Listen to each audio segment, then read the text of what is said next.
Hey all, this is Owen to Boku coming at you with another movie review, and this time I am reviewing, sorry, getting a little centered there again I guess, or whatever I can with this, but Anastasia. Yep, in a way I am on, well not in a way, but I do have other animated films, but as far as I like to call the Disney slash sort of DreamWorks epic animated films that I own, this is the very last one. Now, what I can honestly say about Anastasia is when I was younger, and even a few years ago as well, I always thought Anastasia was a better film than Hunchback of Notre Dame. I sort of reversed that, and I believe Hunchback of Notre Dame is better than Anastasia, but I have to say the reason Anastasia still goes before it, and the reason I like to have it go, or I mean after it, the reason I like Anastasia to go after Hunchback of Notre Dame is Anastasia, to me, has, I mean, I don't know, I mean, maybe it's because I'm a Don Bluth guy, I've grown up on Don Bluth all my life throughout the 80s and 90s. He has done stuff, that's been good. He has done stuff that's bad, I have to agree. Rock-a-Doodle-Doo is pretty bad. Um, Troll in Central Park, even though the animation and certain things are enjoyable with that film, it is a confusing mess, like Nostalgia Critic reviewed. Let's see. Pebble and the Penguin is an enjoyable romp. I mean, it's not as good as some of his other ones, but it's a good movie. And, those are like the few that I like least enjoyed out of his library. And if you want to talk about some of the sequels, yeah, Land Before Time went on way too long. Like, went on way too longer than it should have. Secret of Nim 2, oh lord, don't get me started. I'll admit, I own Secret of Nim 2. I will review that for you. If you want to know right now the reasons why I enjoy it, because they got Dom DeLuise back for it. William H. Macy voices Justin, which I think is pretty cool, and Eric Idle is also in the film.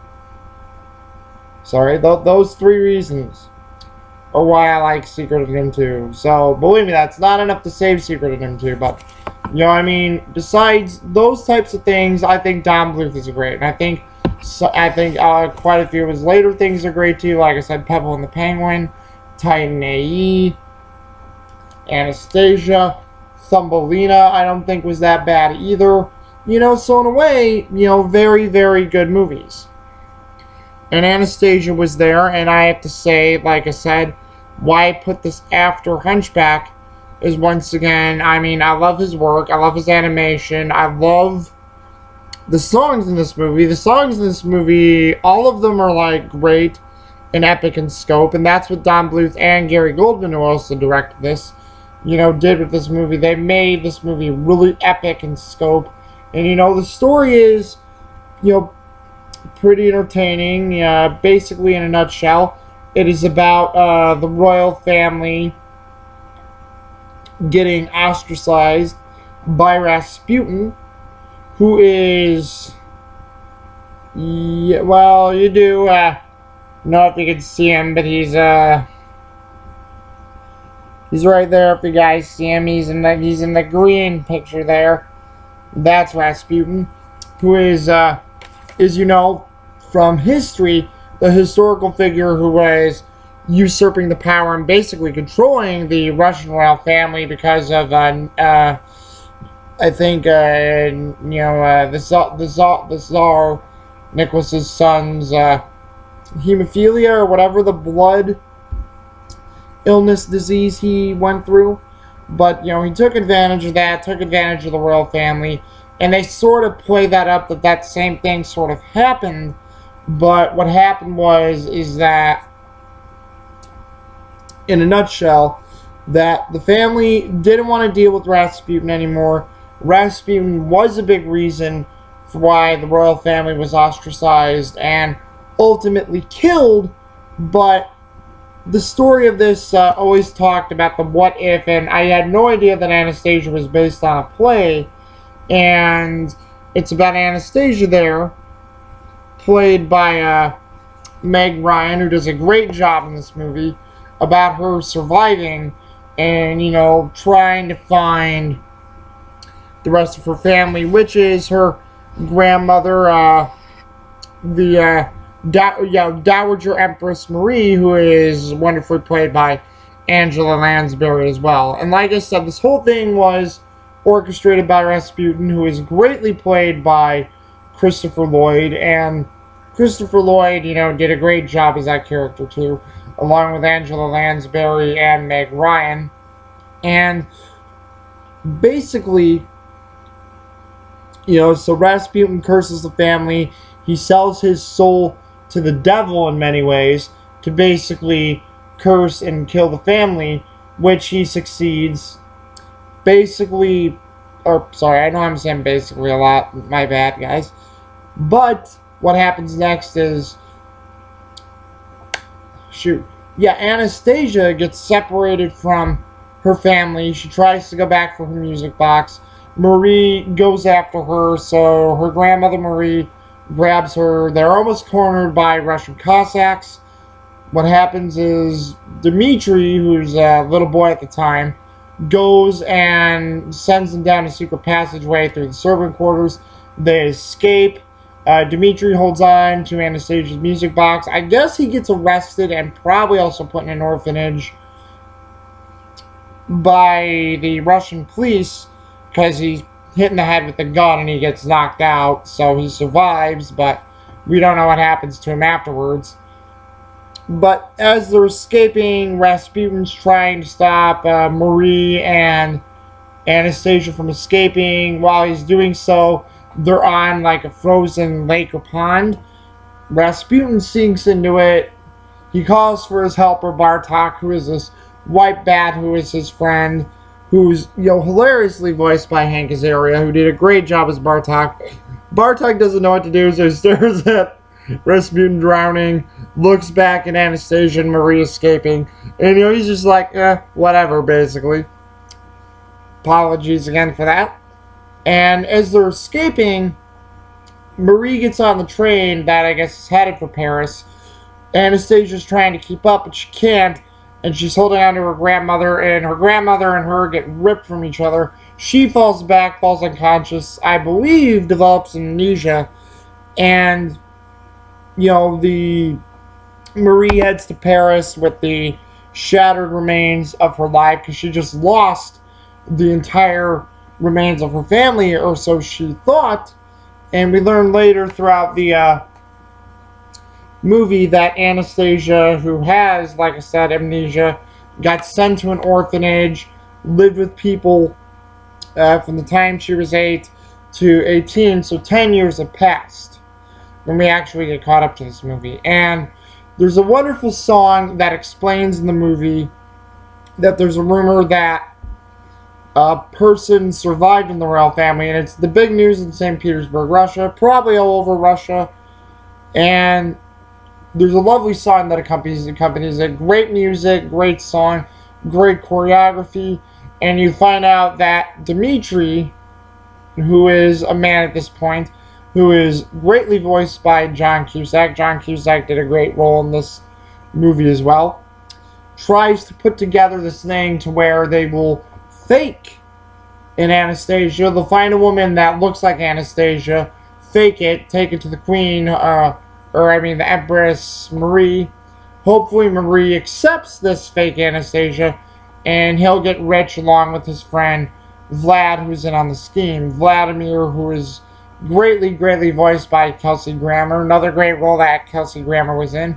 And I think they said this was his first, movie role he did, because I guess was only in TV shows and things since then. So I guess this was Kelsey Grammer's first movie role. I did not know that, but shocking, but that's what you learn when you watch and listen to special features. Hey. And they're trying to, find a con that can work with the fake Anastasia to get, like, I think 100 million rubles from Marie, the Dowager Empress.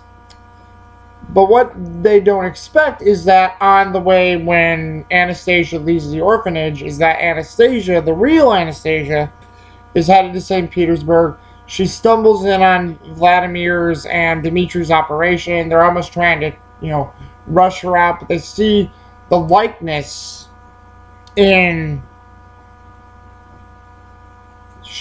they see the likeness in both of them, and they think this fake Anastasia is not the real one, but she is the real one. And they try to, like, prolong this con and go to Paris and fool the Dowager Empress Marie with this, because they think Anastasia's perfect, but once again, they don't know she's the real princess. All the meanwhile, Dmitri, as we know, who was the little boy who helped Marie and Anastasia escape, doesn't notice it either, but there's, like, hilarious little things of budding young love, and it's really, funny and cool to see, and there's a lot of good moments. Oh yeah, and I forgot to mention, the young Anastasia as well, on a little side tangent here, the young Anastasia as well is also Kirsten Dunst. I thought that was just nutty, because I completely forgot Kirsten Dunst played the young Anastasia. I think they said Kirsten Dunst was only 12 at the time, so, it's cool to see that Kirsten Dunst did another child role in this movie, where she did a really good job playing the young Anastasia. I gotta give Kirsten Dunst a lot of great credit for that one. And, so while Vladimir and Dmitri and Anastasia are off to Paris, where she's going to learn the rights and the ways of the royal family through Dmitri and Vladimir, and to act like a princess and to hopefully fool, the Dowager Empress without even knowing the truth, which is going to be the biggest catalyst in this movie. But the other catalyst is Rasputin, who is actually stuck in limbo for selling his soul to the devil because he didn't complete the curse that the Romanov family was dead, and since Anastasia's still alive, he finds out this through his minion Bartok, and he makes it his mission to fulfill the curse and, get out of limbo. And I don't know if he'd get some strange power or what he would get for winning, but I think that was just his vengeance. Like, that's what it was. His soul wasn't going to rest completely until the Romanov family line was completely ended. So he makes it his mission to go and completely, ruin the Romanov family, which there's several things he tries to do. Tries to kill Anastasia and the others on a train. Tries to get Anastasia through a very, very clever dream sequence that he messes up somehow. And, he tries to also go see her in person and create a fight or something through there. So that's really cool of him too. Spoilers, because those three things are well interconnected into the film too. Apologies about that.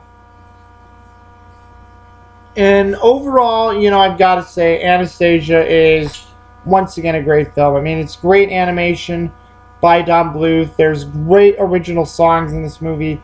If you want to know my favorites, it's like, have you heard The Rumor in St. Petersburg? Basically, sorry guys, using that term way too much. Oh, I gotta remember my speech class communication stuff. But there's also a good score, there we go, by David Newman. He does a great score for this movie too, that goes along with all the songs. There's a lot of good visuals. The film is also pretty dark, because once again you have Rasputin working with devils. Rasputin actually comes off as a lot of fun. Not only is Bartok fun to listen to and enjoyable when he has his scenes with Rasputin, but Rasputin's hilarious too, because he's got this thing where he's a rotting corpse and he does all these weird things, like his skin can stretch, his body pieces fall apart, and Rasputin's a lot of fun to watch too. So where they didn't make him completely scary, but where he still can be scary, but also entertaining at the same time. And, overall, I mean, it is a basic, decent story. Will Anastasia be able to tell the Dowager Empress the truth? Will she ever learn the truth about her old self because of her amnesia? Will Dmitri realize You know, there's just a whole lot of great stuff in this movie, and it is a good movie to have. And I would suggest, if you want to own this movie, to get the Blu-ray if you have the Blu-ray. If not, you can get the DVD, where the DVD has special features. I believe it has a making of featurette and another original featurette, and this has featurettes too, and a whole, I believe, 44 minutes in-depth making of Anastasia, which is good. Audio commentary, which the audio commentary was great to listen to, and just good stuff. And I mean, overall, I give Anastasia not as high of a rating as I did with Hunchback of Notre Dame, but I still give it I'm going to say a tie between 8 and 9 out of 10. Because Anastasia is still a great movie. It's still an entertaining movie. I mean, Don Bluth really gave it his all. It's a great visual piece. Great music.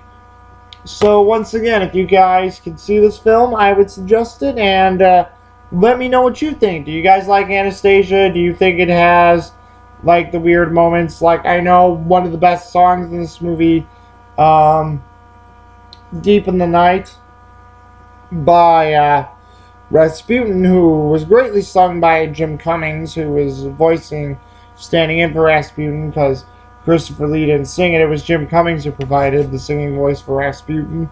You know, it was a great song, and I know those bugs show up out of nowhere, and those bugs make the whole scene weird and everything, but in the audio commentary, you hear Don Bluth say he didn't know what to put there, say put bugs as minions, which I look at the scene and it works. It still seems a little ridiculous, but the bugs do work, and it does fit into that whole sort of limbo idea that he's stuck into. But once again, what did you guys think of that scene? What did you think of the movie overall? You know, was it enjoyable? Was it good? So yeah, just drop me, a link, put stuff in the comments section.